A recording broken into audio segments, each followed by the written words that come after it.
to this recorded interview with Bernie Bulkin in our Natrium Chemical Reactions series.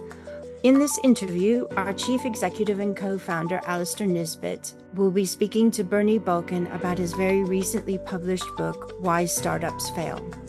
As both Bernie and Alasdair have had quite varied and successful careers in a wide variety of different roles, I'm sure this will be a great listen. Enjoy. Bernie, congratulations on the publication of your new book, Why Startups Fail. It draws on your broad experience and expertise in understanding the pitfalls and challenges of venture capital investors and management. Bernie, you and I have known each other for over 20 years, but let me summarize your career. You've worked with large corporates with an executive role at BP, where you were chief scientist, as well as vice president of manufacturing, supply and distribution, and vice president of environmental affairs. You've been an academic, and you're an emeritus professorial fellow of Cambridge University. You've had a government role as vice president of the Energy Institute. More recently, you've been working in venture capital in Silicon Valley and in London as an angel investor and as a partner of a venture fund. Bernie, I really enjoyed your book and liked the way that you addressed a single problem in each chapter. I could certainly identify with each of those problems and had my own examples. I also liked the way you finished the book looking at Hamilton Helmer's book, 7 Powers in Startups. But let's start where your last book, The Material Advantage, left off. I'm sure there are many times somebody's come to you with a new material or a new product and say, this is the best thing since sliced bread. What do you say to that entrepreneur? Well, I think the first thing I always ask the would-be entrepreneur or the entrepreneur is, have you talked to any potential customers for this invention or this new product that you've made? So have you heard from them? Oh, yes, if you can do that, then we'd be really interested. So many times people come to me and they're looking for money and they want to talk about their great product, and they haven't talked to a single potential customer. So I think that's the very first place to start. Not that they've got customers, but have you talked to a potential customer? Okay, so I get that. We've got a customer. Now the next thing is, do we have any materials? So what are the challenges of getting from that lab bench up to a scaled plant? And you had a wonderful anecdote about engineers and DuPont. So I think we can take the scale-up challenges in a few phases. And anyone who's worked in chemical industry or any process industry knows that scale-up is an enormous challenge.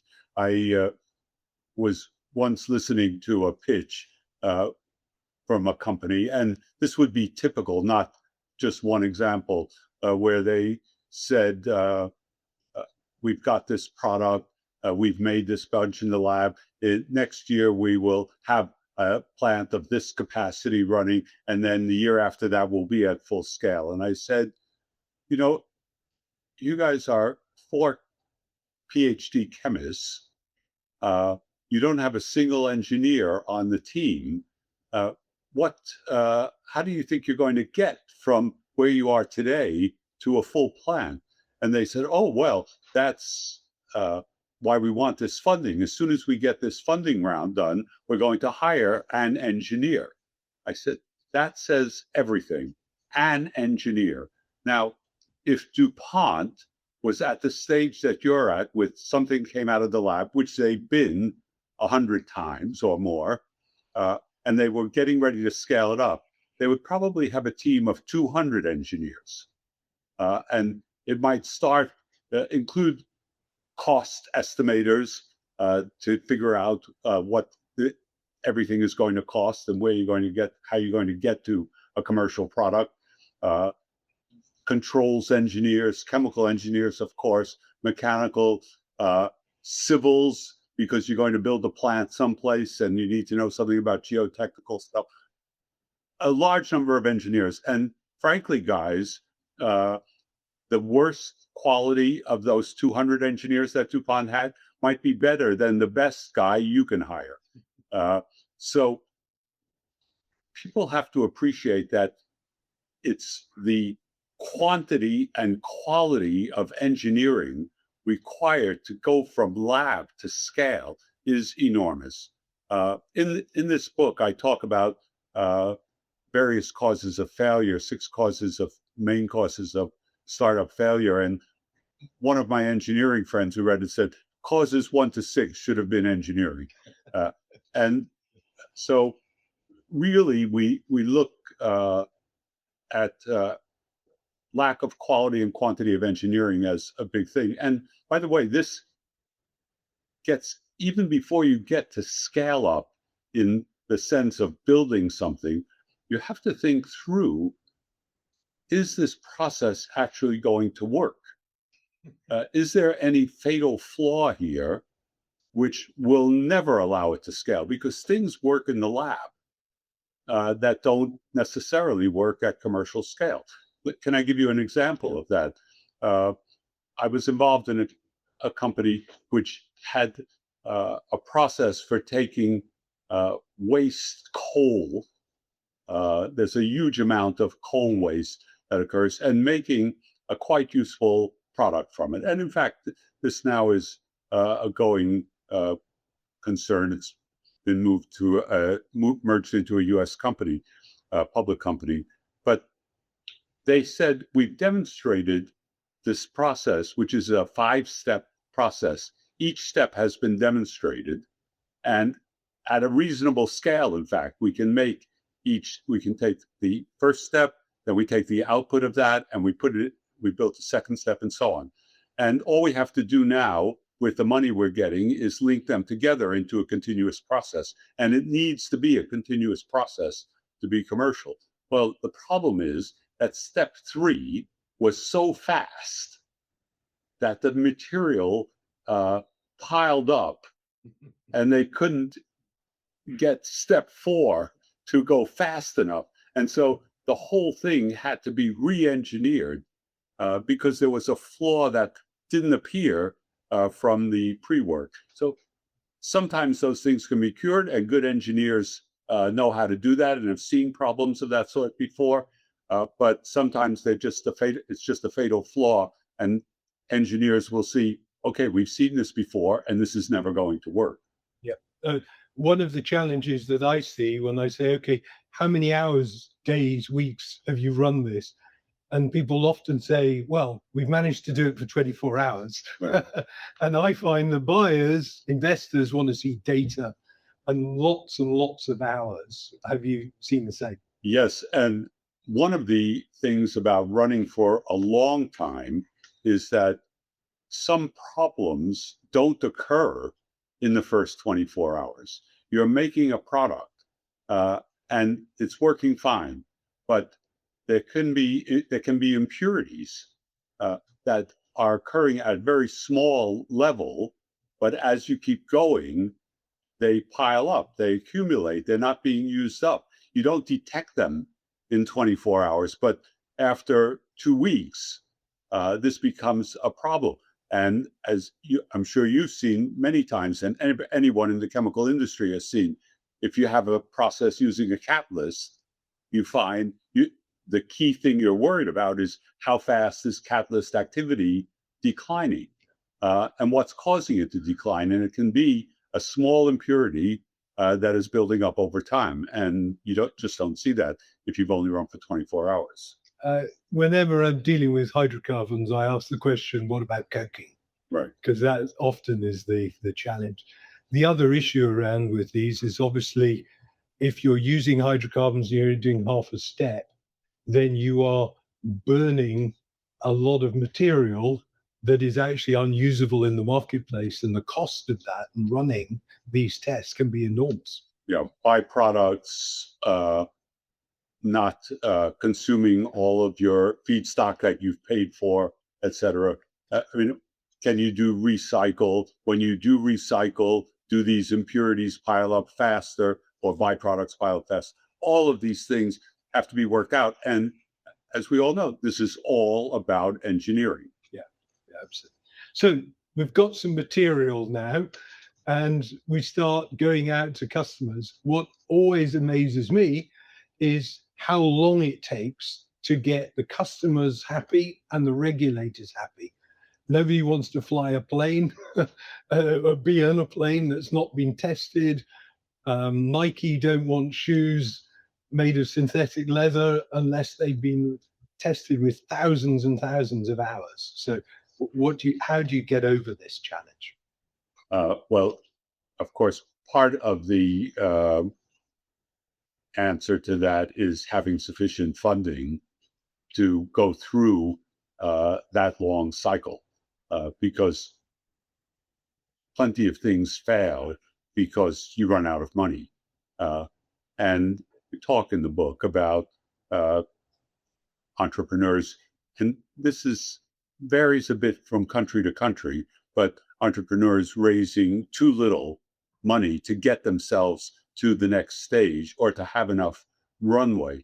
One of the things anyone involved in venture stuff has learned, especially this kind of thing, let's put software things in slightly different, pure software things in a slightly different category, but with processes, is that it's going to take a lot longer than what you've been told by the entrepreneurs, in a way, what you've encouraged the entrepreneurs to say, because venture guys say, oh, show us how you said it's going to take 3 years. Show us how you can do it in 2 years. Blah blah blah. They push people to do things faster. It's fine to try to do things faster and work at pace, but there are steps that you just can't rush. And getting something built at a big scale, trying it, showing a regulator that there are no deadly byproducts in this, it takes time. Absolutely.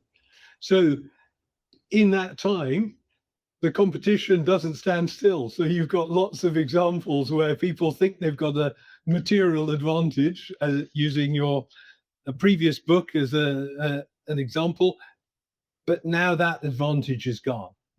Yeah, so a case that of this sort that we looked at, talked about coatings quite a bit in the book.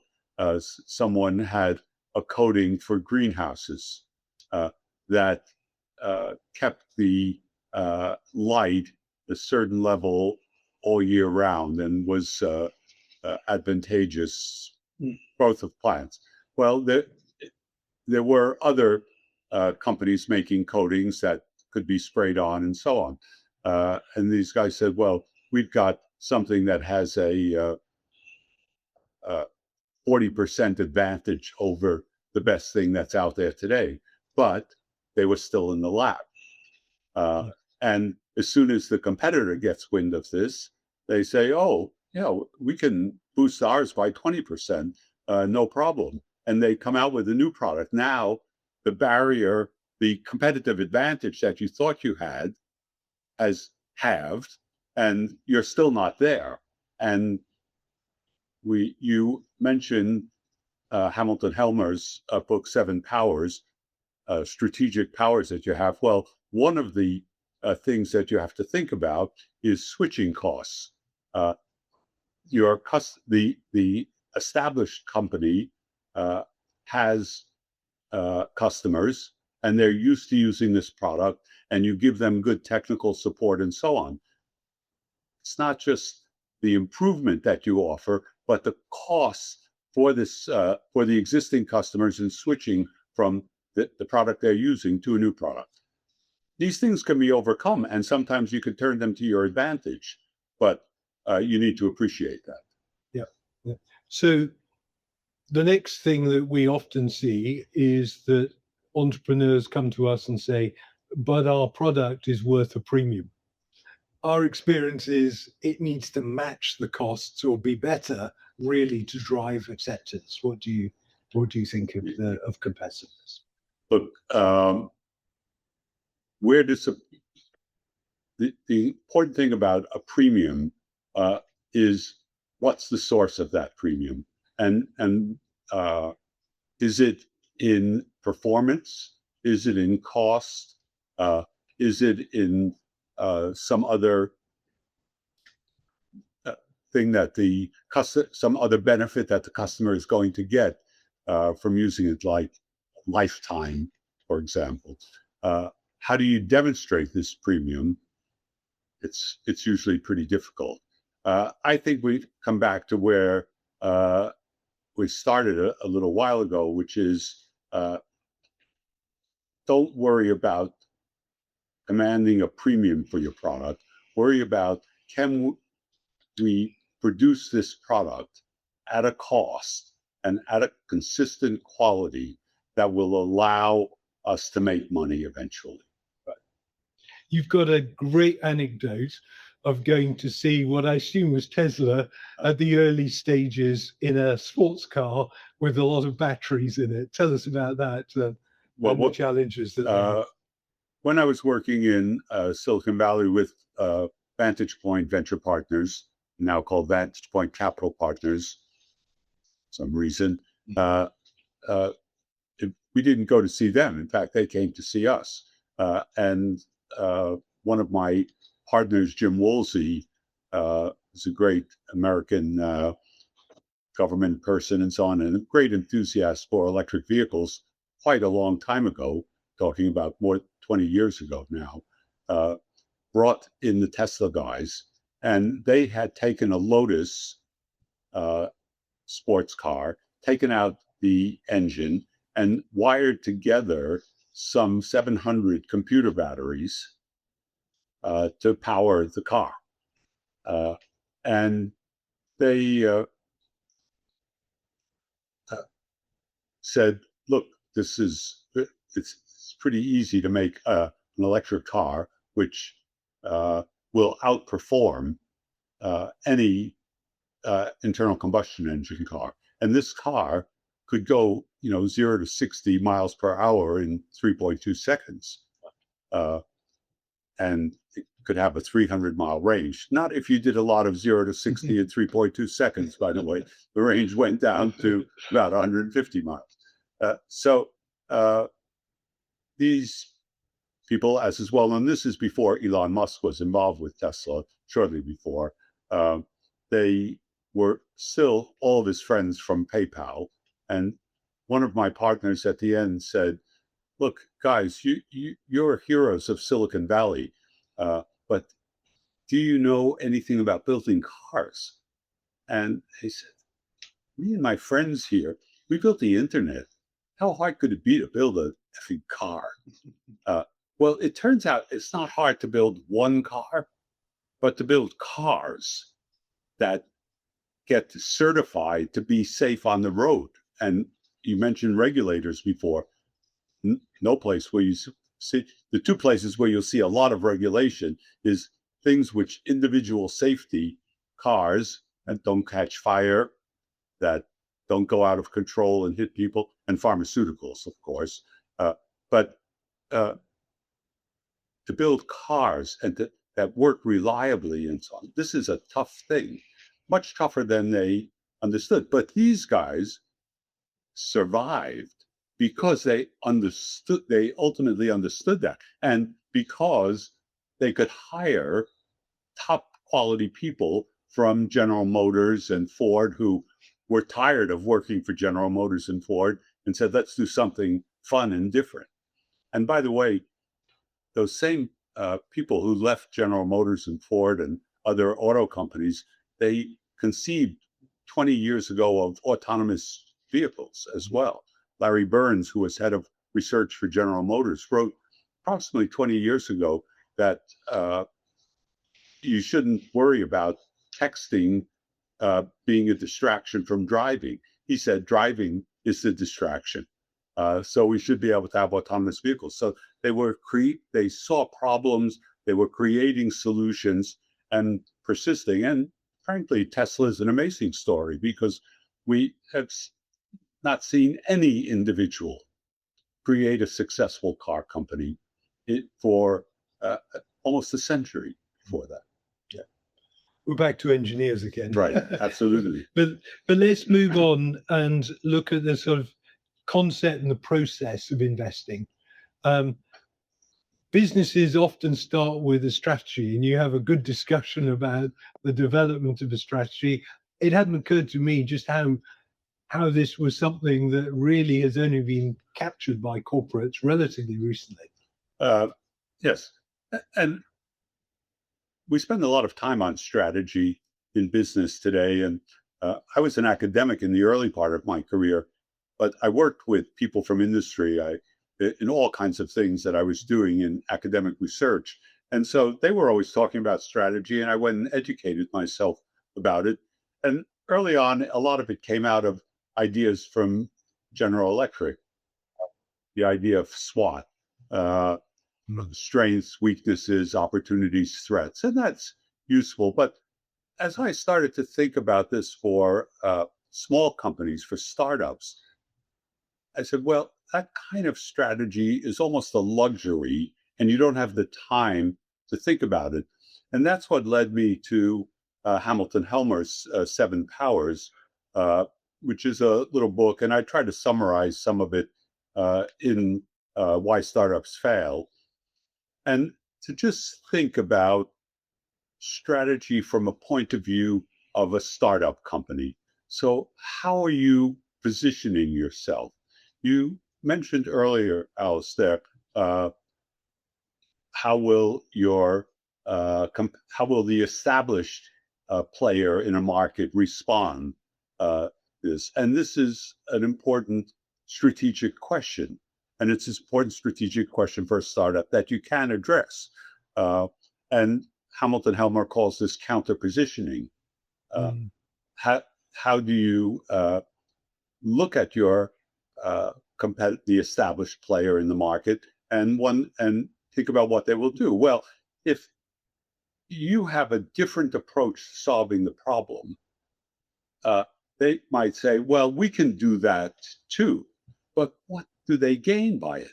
All they are doing is cannibalizing their own customers. So they may spend a lot of money building a new product to match your product, or maybe even exceed it, but then they kill the existing business that they have. And this is a great opportunity for you as a startup company. So I like to look at whether there is a counter positioning type advantage, strategic advantage that a startup can have. Of course, startups can have what Hamilton Helmer calls cornered resource. It may be a person or a couple of very, very smart people. And of course, it patents, know-how, intellectual property of all sorts.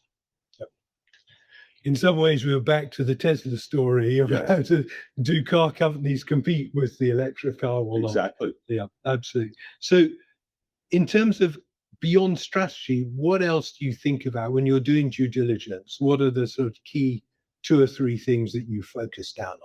I spend a lot of time on leadership. Who are the people that are going to be leading the company? What are their skills and what are their competencies? And I like to distinguish between skills and competencies. Skills, do they have the basic business skills that they need? And by the way, that includes things like understanding debt and working capital, so on, which I've yet to find a chemistry or physics PhD program that teaches you what working capital is. So do they have the basic business skills? But more importantly, do they have the competency to build a team, to lead that team, to relate to customers, to conceptualize a strategy, to act on it, to be astute to what's going on around them, to act decisively in crises? So all these leadership qualities are really important. And if the entrepreneurs don't have that, can we convince them to bring in someone else to help the company in its early stage? So leadership is probably the biggest thing that we look at. Sometimes in Silicon Valley, they say, 50% of the investment decision is based on the quality of the leaders. I'm a bit cynical about this because sometimes it's because the guys in Silicon Valley don't understand the technology, but they figure they can evaluate the leaders. But the leadership is a very big thing. We often notice there's quite a change in a company when the founder, who's a lab person, hands over to somebody who's much more market focused. And usually that company gathers momentum at that point. Yes. So,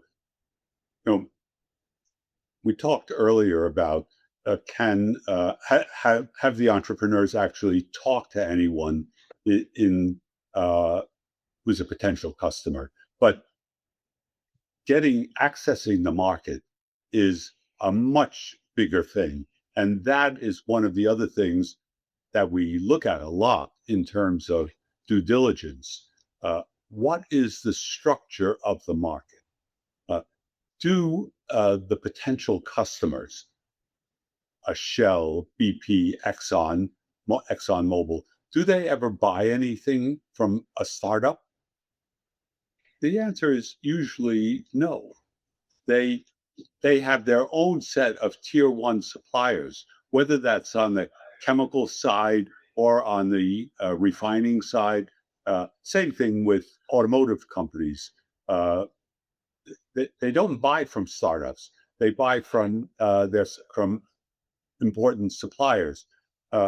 So have you actually been able to figure out the structure of the market and how you're going to access the customers through that structure? And one of the common causes of failure is that entrepreneurs say, look, the customer for this is, let's say, Shell. We talked to a guy in the technology department at Shell, and showed him what we had done, and he said, we would be really interested in that. And Shell would even do a trial to this. And maybe by the time we get to investing in maybe not the very earliest stage, but a slightly later stage, they've actually had a guy in Shell do this test, and he came, and you call him up and do due diligence, and he said, yeah, it was really great. It's better. But he doesn't buy anything. He's in the technology side. And you can't be deceived into thinking you've got traction in the market. As you said, companies seem to gather momentum when they get someone in to lead the company who really is able to push and access the market. It's because that person understands the structure of the market. Yeah. And I've seen on occasions, there was one company in the fruit area, and they had a way of preserving fruit. You put a little packet in each packet of fruit, but the buyers kept changing the people, and so they had to keep going back to the beginning again to demonstrate the effectiveness of the product. Yes, well, that does happen. But again, let's take the oil industry. You have a small group of companies, SLB, formerly Schlumberger, Baker Hughes, Halliburton, Weatherford, one or two others, but those top tier suppliers, they know who the key people are and how to access this and in fact, the customers are often talking to them and saying, this is the problem we want solved. Bring us a solution. And if you can relate to those companies, then you have something that's going to get traction, that could get traction in the market. Still could fail, but you have a better chance of getting traction in the market. So let's move on. I'm an entrepreneur. Where do I get my money from? That's the challenge. Angel investors, corporates, venture capital funds, governments, and so on. How do you see where is the best place to get the money? All of the above. Perhaps let's think about this a bit. There are different stages. At the earliest stage, you just need some money to get from lab or where you are to a bit further, a little bit of proof of concept, proof of product, maybe not proof of process yet, but at least proof of product. And so I would say angel investing has become a big thing. It's beyond friends and family. We have in the UK lots of groups of angel investors that meet together, and some of them are specialized, like Green Angel Ventures, of which I'm a member. Some of them, like E100, the London Business School Group, or the Oxford Angel Investors, they will look at anything, any kind of thing. But they invest in early stage companies, and the government has provided some incentive, quite substantial tax incentives for the angel investors if they are reasonably high net to put money into companies. And so it's a good source. And the angel investors don't necessarily meddle too much in the business at the beginning. They're interested and they often can provide helpful business advice and sometimes good contacts. But if you want to get to something that's reasonable scale, you need to access larger amounts of capital. And I would say there are three sources for this. Venture investing,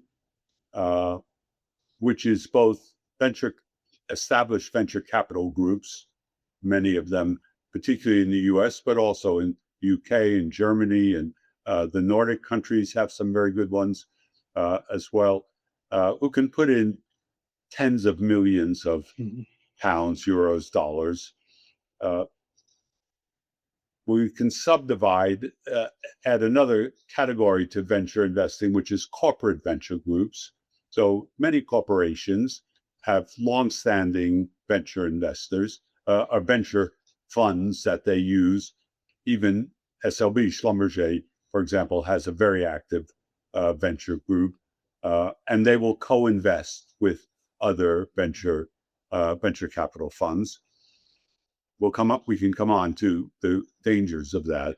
Or the next category would be government, and governments have put substantial amounts of money into new things, usually because they have an idea that they want to be in a particular area, or the country should be in a particular area, whether it's defense related or, let's say, quantum computing, things that require a fair amount of money to get up to scale. They want to be in that, so they will put money behind it. And U.S. government in the past has put, as much as, say, $100 million into some startup companies. Most of it disappeared and never succeeded, but they have risks. And the Department of Energy has had its own whole big venture program.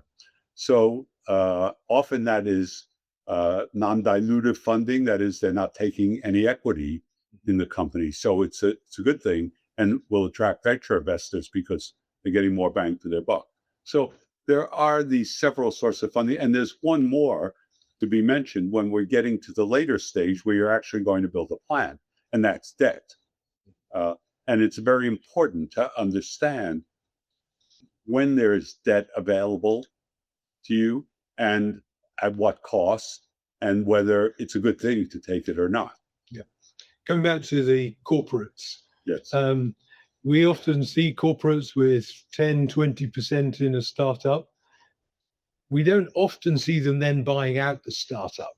So it does seem less successful than perhaps you might immediately think. I think the key question with corporates investing alongside other venture capital groups, and they usually only go in together with someone else, as you say, they might own 10%, is what is their objective? Are they investing to get something which they can then have as a product that they are going to sell, in which case their aim may be eventually to buy the startup if it's successful? Or are they just thinking this is a way to learn. There's stuff going on at the frontier. We may have our own R&D set up, but that's mainly incremental stuff on our own product.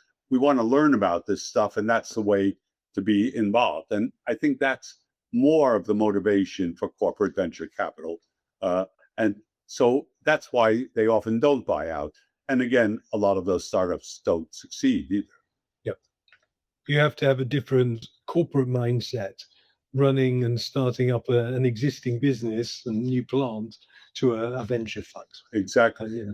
And I think this can again become a source of success because the corporate knows a lot about the market and knows a lot about where things might fail, but it can also be a source of failure because the corporate venture group that's invested in the company alongside the venture capital group may have completely different timetable and completely different aim. We want to learn more about this and we want to learn all the pitfalls and so on. And the venture capital group is saying, wait, we only are successful when this exits. So we want to sell the company as soon as possible. So this is, or to take it public, this misalignment in the board can be a source of failure. Yep.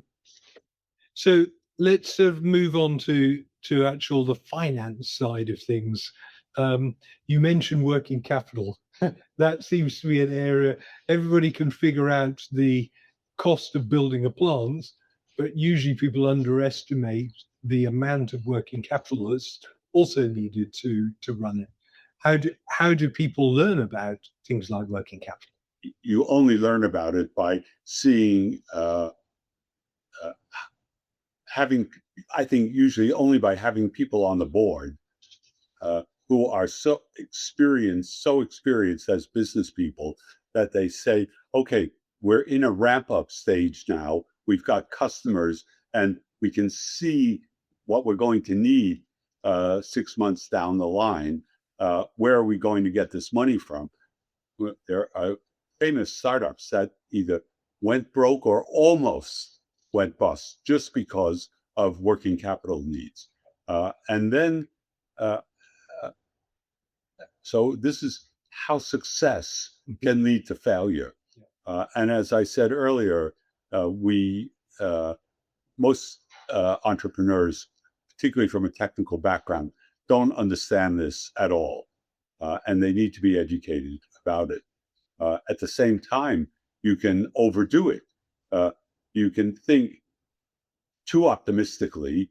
We're going to be selling 300 units of our complex system that we've built, not a process, but some product. So we better order these things and we'll get a good quantity discount, but you've burned up all the money you have doing that. Yeah. At the end of the day, it seems to take twice as long to get a product to the market and a business to break even or whatever. And it's usually costs twice as much money.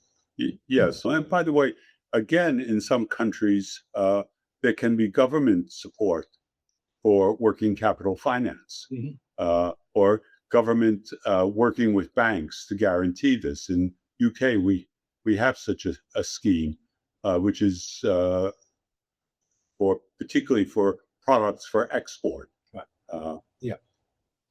So what about exit? That's where we often come in. When somebody says we want to exit, usually the fund has started running out of money and they're forced to sell perhaps a little early, but they want to do it. You made the point when you invest in something, you don't actually think about the exit right at the early stages, but then later, obviously, it's critical. Yes, well, I think the Silicon Valley guys particularly are always thinking about exit from the very beginning, but usually that's just to make themselves feel good because they believe that, and they love to think about IPOs. But in fact, very few startups really exit through IPOs. We hear about the great ones, but mostly they are acquired or they stay as private companies with different owners for a long time.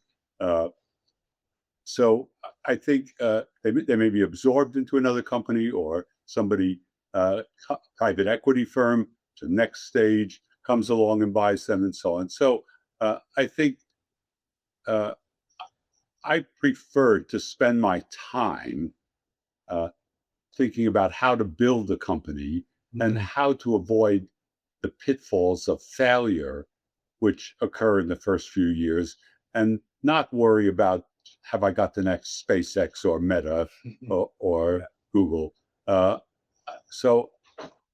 And I think spending too much time on pipe dreams of IPOs is a mistake.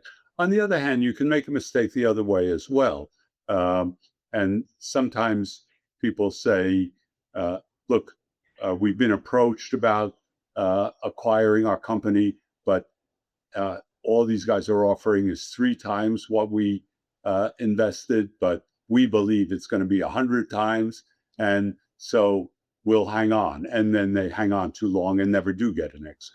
Yeah. And we've seen that over and over as well. Yeah, I've seen that a number of times too.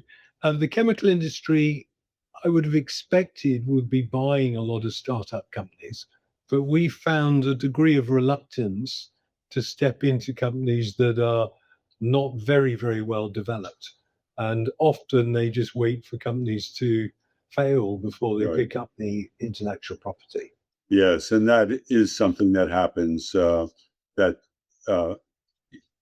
the only thing that's left of value, because people haven't focused on process and engineering, the only thing that's left of value is the patent portfolio. Right. That's clearly worth much less than, exactly, than actually a functioning business. One of the challenges we often see with an exit is the lack of focus in companies. And we suddenly find that we've got a business that's 1 or 2 million of revenue, and they're chasing several different end markets. And actually, that in itself is a challenge in finding the right buyers for them. You've got some great advice around focus and this balance of having 1 or 2 areas. Perhaps you can elaborate. Yeah, so I think it is a great challenge for companies of whether to focus on usually the thing that they started with, and make that a business. Sometimes it doesn't seem to be getting the traction that they want, but there's another little skunk works project that they have. Should we spend some of our resources on that? They don't always appreciate how much of management time is distracted by the little thing that they think they're spending only 10% of their time on. In general, I prefer focus, but occasionally you have to pivot, and you may really have something that's different. We could say one of the most successful examples of changing from being too focused would be Amazon. It started as a bookstore. The whole idea was that you could acquire the rights to reproduce books and to get them out. And because there were very few people who had those rights, and you could sort of have world's bookstore. And it changed to the everything store from bookstore, but it's the exception. One of the things that I'm quite keen on is being flexible about what your business model is. So a company may start with a business model of selling a particular product. Here's a piece of hardware that we can make, and we want to sell this to companies, and companies will buy it. But then you find that companies will buy a service of using that product, but not the product. There are different people in a company, in a big company, who control capital budget and control operating expenses. And it may be that you can access both. So it's a kind of lack of focus or change of focus to say, well, we can still sell these products, but we're also willing to sell services. And investors and in IPOs or people who might buy your company like the idea of recurring revenue. And so I think that kind of slight pivot is often very useful for companies. Just having a balance. Yeah. So it's been a fascinating discussion. I think we're going to have to draw it to a close now. And we've just come away from a week of record temperatures and so on, and climate change has been really on the agenda in the news recently. Do you think that startups are a good way to be helping the changes here? Is there enough capital to help bring about the change that we're needing? Look, I think there's been a huge amount of money poured into startups and growth industries that have impact on climate change. The biggest that we've seen is solar, because we've seen from 25 years ago to today reductions of 95% or more of the cost of solar panels, partly done by startup in the US and to some extent in Germany, but taken to scale by Chinese companies. So there's a lot.